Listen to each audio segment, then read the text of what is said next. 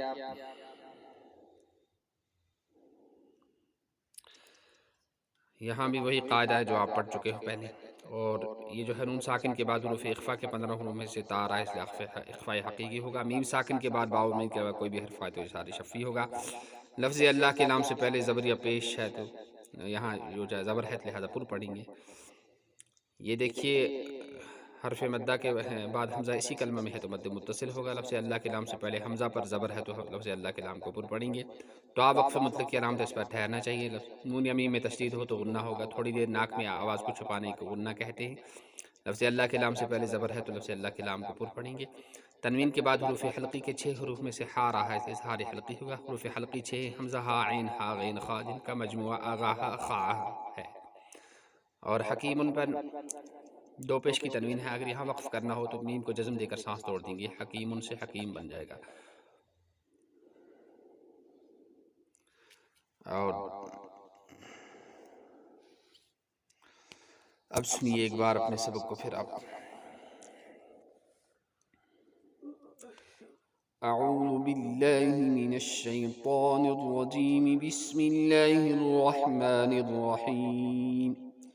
ان الذين آمنوا والذين هاجروا وجاهدوا في سبيل الله أولئك يرجون رحمة الله والله غفور رحيم۔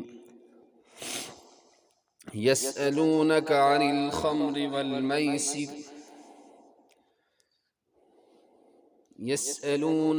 الخمر والميسر قل فيهما إثم كبير ومنافع للناس وإثمهما أكبر من نفعهما ويسألونك ماذا ينفقون قل العفو كذلك يبين الله لكم الآيات لعلكم تتفكرون في الدنيا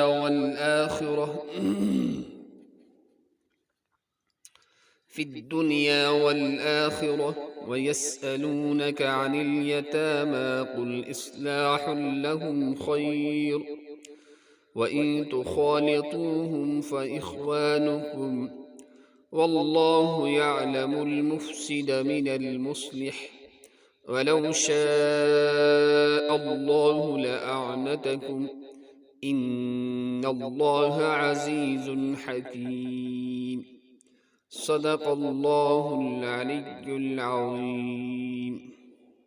چینل کو ضرور سبسکرائب کرتے رہیں، پڑھتے رہیں، سنتے رہیں، آگے بڑھتے رہیں۔ اللہ ہم سب کو عمل کرنے کی، قرآن کے شوق اور اس پر پڑھنے اور اس پر عمل کرنے کی اور اس کی نشر و اشاعت کی اخلاص کے ساتھ توفیق نصیب فرمائے۔